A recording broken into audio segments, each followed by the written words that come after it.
Вы посмотрите, сколько их тут кишит, и они все голодные.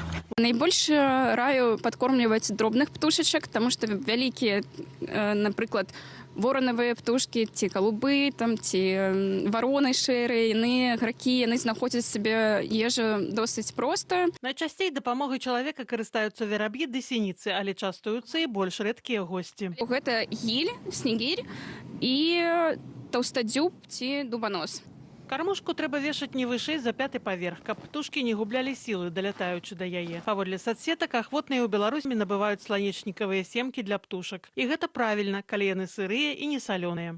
Апроч семак можна даваць птушкам раструшчаныя арэхі і зерне, авёс, пшаніцу, проса. Спажыўнымі будуць яблыкі, сушаныя ягады, несалёнае сала, тлушч ці мяса. Качак і лебедзяў можна падтрымаць пасечанай капустай. Нельга даваць птушкам перадусім хлеб, печыва, слодычы, экзатычную садавіну і ежу з нашага стала, прыпраўленую соллю ды спецыямі, асабліва смажаную.